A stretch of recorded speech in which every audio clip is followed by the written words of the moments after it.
Hello बच्चों, मैं करुणा Sharma Krishna coaching से। आज हम पोइट्री की तीसरी पोएम देखने जा रहे हैं, on his blindness. On his blindness poem जो है वो जॉन मिल्टन द्वारा लिखित पोएम है। जो जॉन मिल्टन थे उनका लाइफ टाइम 1608 से लेकर 1674 तक का है। इस पोएम में पहले हम जॉन मिल्टन के बारे में देखते हैं कि जॉन मिल्टन जो थे वो अपनी उम्र के आधे समय से पहले ही ब्लाइंड हो चुके थे, अंधे हो चुके थे। और उनके अंधेपन पर वो जो अपना दुख जता रहे हैं कि मैं अंधा होने के कारण अब मैं पोएम नहीं लिख पाऊँगा या मैं अपनी पोएम लिखकर भगवान की सेवा नहीं कर पाऊँगा। उन्होंने इस पोएम में अपना दुख व्यक्त किया है।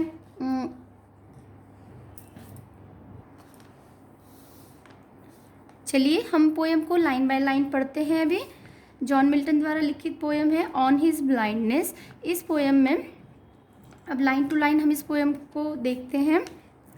When I consider how my light is spent.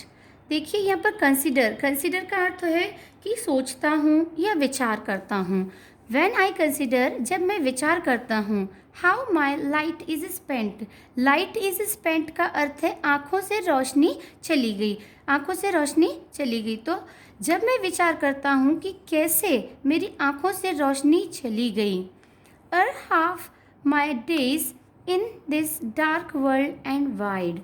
Or half my days, इसका अर्थ ये है, अर मीन्स पहले, अर का अर्थ होता है पहले। मेरे जीवन के दिनों के जो आधे पहले दिन थे उन दिनों में ही मेरे आँखों की रोशनी कैसे चली गई है। कंसिडर करो कि जीवन मान लो 80 ईयर्स का है, तो मान लो कि 40 साल में, 60 का करो तो हम 60 ईयर्स कंसिडर करें तो 30 ईयर्स में। तो वो कह रहा है मेरे जीवन के आधे दिनों में ही, मतलब बहुत जल्दी ही मेरे आँखों की रोशनी चली गई है। इन this dark world and wide, इस अंधकार में, डार्क अंधकारमय संसार में और वाइड विस्तृत संसार में, इस अंधकारमय और विस्तृत संसार में। And that one talent which is death to hide, मतलब कि अब मेरे आँखों की रोशनी मेरे जीवन के आधे समय से पहले चली गई है, तो अब ये संसार मेरे लिए कैसा हो गया है, डार्क अंधकारमय, और बहुत ही विस्तृत संसार है, ये मेरे लिए अंधकारमय हो गया है। And that one talent which is death to hide, और जो एक टैलेंट है मेरे अंदर, जो कविता लिखने का मेरे अंदर जो टैलेंट है, which is death to hide, जो मरने के बाद ही समाप्त होता। यहाँ पर हाइड का अर्थ क्या है, छिपना। तो मतलब कि मेरा जो एक टैलेंट मेरे अंदर है वो डेथ के बाद ही समाप्त होता, मेरी मृत्यु के बाद ही समाप्त होता। ऐसा मेरा जो टैलेंट था कविता लिखने का, वो क्या है, देखिए, lodged with me useless. Lodged का अर्थ यहाँ पर क्या है, पड़ा हुआ है। मेरा जो टैलेंट है मेरे अंदर, वो मेरे अंदर बेकार पड़ा है। यूजलेस, वो टैलेंट मेरे अंदर बेकार पड़ा है। क्यों? क्योंकि राइटर जो है वो अंधे हो चुके हैं और वो अब कविताएं शायद नहीं लिख पाएंगे, इसलिए वो कह रहे हैं कि अब वो टैलेंट मेरा बेकार पड़ा है और वो मेरे मृत्यु तक मेरे साथ, मेरा टैलेंट साथ रहता, वो बेकार पड़ा हुआ है। दो माई सोल मोर बेंट, यद्यपि मेरी आत्मा बहुत ही उत्सुक है। बेंट का अर्थ यहाँ पर है उत्सुक। यद्यपि मेरी आत्मा बहुत उत्सुक है, किस चीज़ के लिए उत्सुक है, कविताएं लिखने के लिए। तो दो माई सोल मोर बेंट, यद्यपि मेरी आत्मा कविताएं लिखने के लिए बहुत उत्सुक है। To serve therewith my maker, यानी कि सर्व माने कि सेवा करना। To serve therewith my maker, maker माने कि बनाने वाला, मुझे बनाने वाला, अर्थात गॉड। तो ये मेरा जो मेकर है, हमारा गॉड जो है हमारे, उनकी सेवा करने के लिए, कविता लिखने के लिए मेरी आत्मा बहुत उत्सुक है।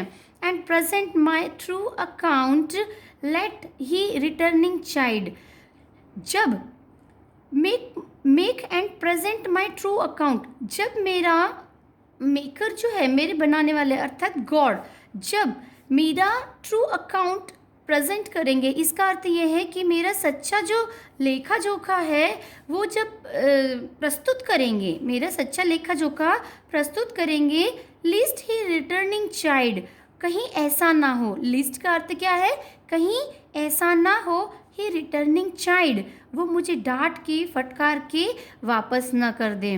लेखा जोखा किस चीज़ का है यहाँ पर, लेखा जोखा अर्थात ये है कि जब मनुष्य की मृत्यु होती है तो उसका लेखा जोखा देखा जाता है, ऊपर जाकर तुमने कैसे कैसे कार्य किए हैं। तो कहीं ऐसा ना हो, मृत्यु के बाद जो लेखा जोखा देखा जाता है ऊपर जाने पर हमने कैसे कर्म किए हैं, तो मेरा मेकर जो है, गॉड जो है, वो ऐसा ना सोचे कि इसके अंदर टैलेंट होने के बावजूद भी इसने कविताएं लिखकर मेरी सेवा नहीं की है।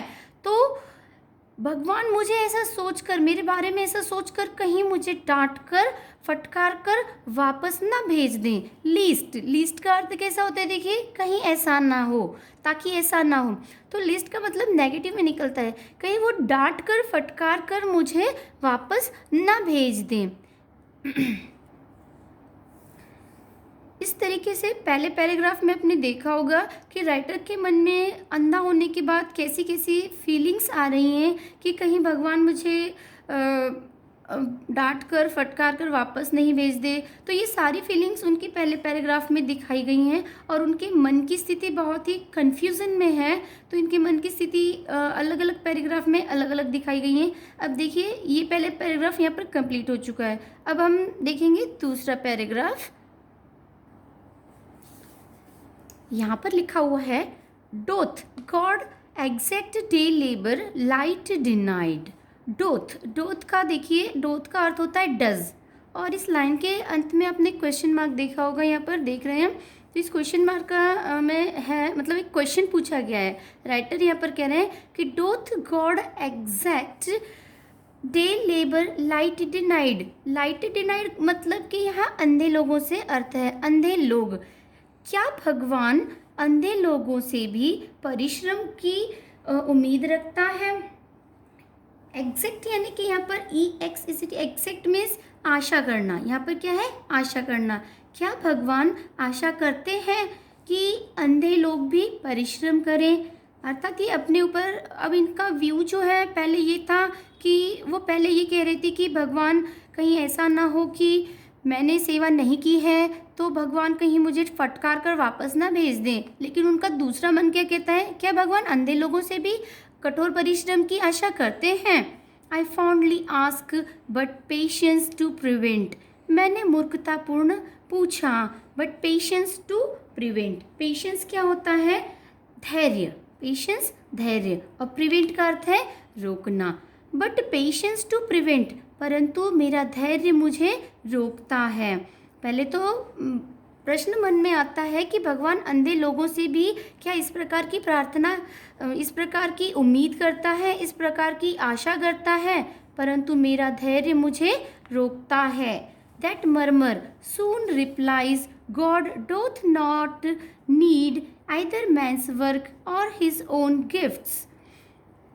दैट मर्मर सून रिप्लाइज, इसका अर्थ क्या है कि ये शिकायत जो करता है भगवान से, दैट मर्मर सून रिप्लाइज, ये शिकायत जो भगवान से करता है, वो कहता है कि गॉड डोथ नॉट नीड, भगवान को आवश्यकता नहीं है। किस चीज़ की आवश्यकता नहीं है? Either man's work or his own gifts, आदमी जो उसकी सेवा करे या फिर उसे कोई गिफ्ट दे, उपहार दे, ऐसे भगवान कोई आशा नहीं करता है। Who best bear his mild yoke, they serve him best। जो लोग ईश्वर के मिल्ड योक, योक का अर्थ क्या होता है? योक का अर्थ यहाँ पर जुआ होता है। जुआ का अर्थ ये है, हिंदी में जुआ का अर्थ ये है कि जो जानवर होते हैं, जानवरों का जो, जैसे बैलों की जोड़ी होती है, वो खेत में जब काम करते हैं तो उनके गले पर एक लकड़ी रख दी जाती है। उस लकड़ी से उन बैलों को कष्ट होता है और बैल उससे जल्दी जल्दी काम करते हैं, और इसीलिए यहाँ पर राइटर ने योक, मिल्ड योक कहा गया है। इसका मतलब ये है कि भगवान द्वारा दिए गए कष्टों को जो आसानी से सहन करता है। बियर का अर्थ है सहन करना। भगवान द्वारा दिए गए कोमल कष्टों को जो आसानी से सहन करता है, दे सर्व हिम बेस्ट, वो भगवान की अच्छे से सेवा करते हैं, सर्वोत्तम सेवा करते हैं। यहाँ पर राइटर क्या कहते हैं कि भगवान को किसी के भी God does not need either man's work or his own gifts. भगवान को किसी के भी सेवा की आवश्यकता नहीं है। भगवान नहीं चाहते हैं कि कोई उनकी सेवा करे, उनको उपहार दे। जनरली लोग करते हैं, भगवान मेरा ये काम हो जाने दो, हम इतना देंगे, इतना चढ़ावा चढ़ाएंगे, प्रसाद बांटेंगे, एक्सेट्रा, कुछ भी ऐसे लोग कहते हैं। लेकिन यहाँ अकॉर्डिंग टू राइटर ये कहते हैं कि भगवान को इस प्रकार के उपहारों की कोई आवश्यकता नहीं है, परंतु भगवान आपको जो कष्ट दे रहे हैं उन कष्टों को हंसते हंसते सुखपूर्वक झेलना चाहिए। यही भगवान की असली सेवा है। दे सर्व हिम बेस्ट, वही उसकी अच्छे से सेवा कर रहे हैं। His state is kingly, state का अर्थ होता है यहाँ पर स्थिति। उसकी स्थिति राजाओं के समान है। हिज देखिए एच यहाँ पर कैपिटल लिखा हुआ है। यहाँ पर पोएट ये कह रहे हैं कि उनकी स्थिति मतलब भगवान की स्थिति राजाओं के समान है। इस किंगली, राजाओं के समान है। Thousands at his bidding speed and post over land and ocean without rest. Thousands यानी कि हजारों लोग, thousands at his bidding, bidding means आदेश पर, हजारों लोग उसके आदेश पर तेजी से दौड़ते हुए चले आते हैं। And post over land and ocean without rest, ज़मीन हो या समुद्र हो, ओशन महासागर, ज़मीन हो या महासागर हो, बिना रेस्ट किए दौड़ते हुए उनके एक आदेश पर चले आते हैं। मतलब उनकी स्थिति राजाओं के समान है, उन्हें किसी के उपहारों की ज़रूरत नहीं है। लोग कहते हैं भगवान मेरा ये काम कर दीजिए, हम ये प्रसाद चढ़ाएंगे, इतना उपहार देंगे, ये करेंगे, वो करेंगे। भगवान को किसी के उपहारों की आवश्यकता नहीं है। वो उनकी स्थिति राजाओं के समान है। उनके एक आदेश पर कई और हजारों लोग उनके एक आदेश पर दौड़ते हुए समुद्र धरती सब पार करके बिना आराम किए चले जाते हैं। They also serve who only stand and wait, और वो लोग भी सेवा करते हैं जो केवल खड़े हैं और प्रतीक्षा कर रहे हैं, वो इंतज़ार कर रहे हैं। वो लोग भी भगवान की सेवा कर रहे हैं जो केवल खड़े हैं और प्रतीक्षा कर रहे हैं। इसका अर्थ ये है कि वो परेशान नहीं करते हैं कि हमें ये चाहिए वो चाहिए। भगवान के सामने रोज़ जैसे मंदिर में जाते हैं लोग, भगवान के सामने प्रार्थना करते हैं, अलग अलग चीज़ें मांगते हैं, तो वो भी एक तरीके से क्या है, परेशान कर रहे हैं भगवान को। तो अकॉर्डिंग टू राइटर वे कहते हैं कि जो लोग शांति से खड़े हैं, अपना समय आने का इंतज़ार कर रहे हैं, भगवान की दी हुई कष्टों को हंसकर झेल रहे हैं, शांतिपूर्वक झेल रहे हैं, अपने बुरे समय में परेशान नहीं हो रहे हैं, तो ऐसे लोग क्या कर रहे हैं, भगवान की सेवा कर रहे हैं। भगवान की सेवा करने के लिए हमें अलग से कुछ करने की आवश्यकता नहीं है। इस प्रकार इस पोएम में हमारा यहाँ पर लास्ट पैराग्राफ जो था ये समाप्त हो चुका है। हमारी ये पोएम जो है ऑन हिज ब्लाइंडनेस, ये पोएट जॉन मिल्टन द्वारा लिखित पोएट है, और इन्होंने पोएम के अलग अलग स्टैंजाज में अपनी जो मेंटल कंडीशन है वो डिस्क्राइब की है। यहाँ पर इन्होंने फर्स्ट स्टैंजा में कहा है कि मैं अंधा हो चुका हूँ, अब मैं कविताएं नहीं लिख पा रहा हूँ, कहीं मैं भगवान की सेवा नहीं कर रहा हूँ, कहीं मुझे कुछ पनिश तो नहीं कर देंगे भगवान, वगैरह वगैरह। इनके माइंड में एक थॉट्स आ रहे हैं। लेकिन सेकंड स्टैंजा में वो अपने विचारों को संभालते हुए अपने आप को संभालने की कोशिश करते हैं और कहते हैं कि नहीं, भगवान तो बहुत बड़े हैं, उनका मन इतना छोटा सा नहीं हो सकता कि उनकी सेवा ना करने पर कि वो पनिशमेंट दें, वो ऐसा नहीं कर सकते हैं।